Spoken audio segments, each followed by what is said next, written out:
Today, we are the intern assigned to the Bids and Awards Committee or BAC under the Procurement Unit of Bukidnon State University.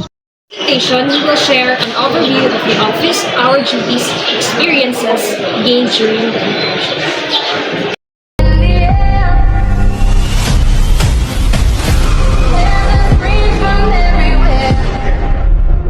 Only thing that's on my mind is who's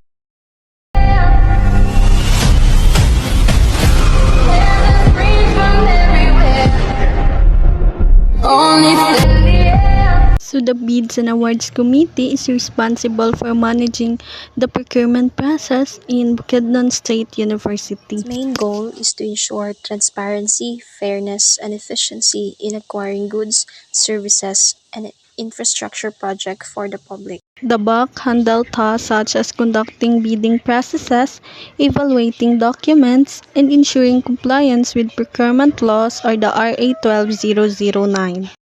Through this, the office helps maintain accountability in the use of public funds.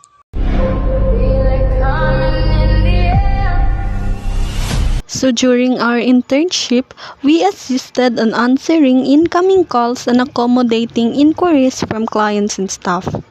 This helped us develop our communication skills and teach us how to respond professionally in different We also wrote the situations. documents for signatures, making sure that all papers were properly processed and submitted on time. Through this task, we learned the importance of accuracy and proper coordination within the office. We also organize and file documents to maintain an efficient record system. These allow us to understand how important it is to keep record well arranged for easy access and retrieval. Also help in encoding data and supporting the daily administrative task of the office. These responsibilities gave us hands-on experience and help us become more detailed.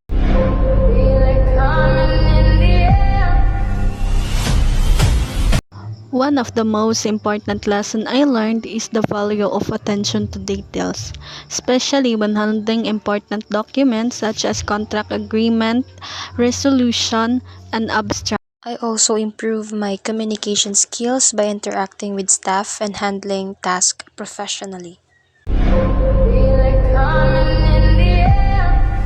So for this experience, it helped me understand how procurement works in a real government setting.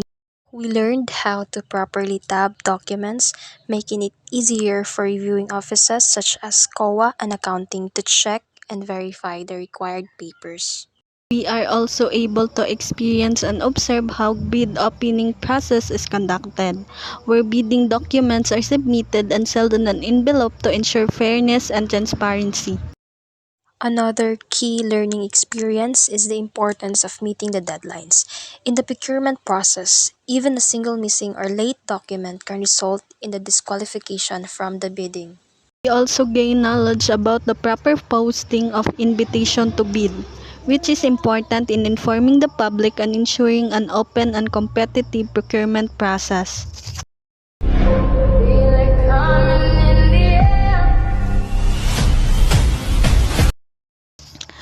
So for the challenges we face, at first it was challenging to understand the flow of document and procedures. There were also moments when we had to handle multiple tasks at the same time.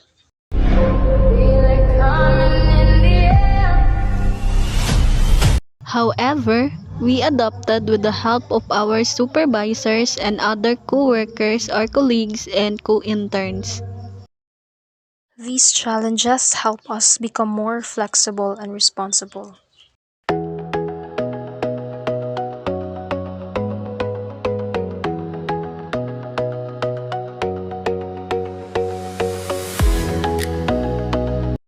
So for my personal reflection, this internship helped me become more disciplined, responsible, and confident in the tasks that were assigned to me. At first, I was nervous because everything was new to me, especially working in an actual office environment. However, as time passed, I learned how to manage my time properly, follow instruction carefully, and complete tasks efficiently. I also become comfortable in communicating with employees and other people in the workplace. Through this experience, I realized that discipline and patience are very important in achieving quality work and maintaining professionalism. This internship also helped me realize the importance of teamwork, cooperation, and professionalism in the workplace. Working with different people taught me how to adjust to various personalities, communicate effectively, and contribute positively to the team. I learned that every task, whether simple or difficult, plays an important role in achieving the goals of the office. Being professional in terms of attitude, behavior, and communication is also essential in building a good relationship and creating a productive working environment.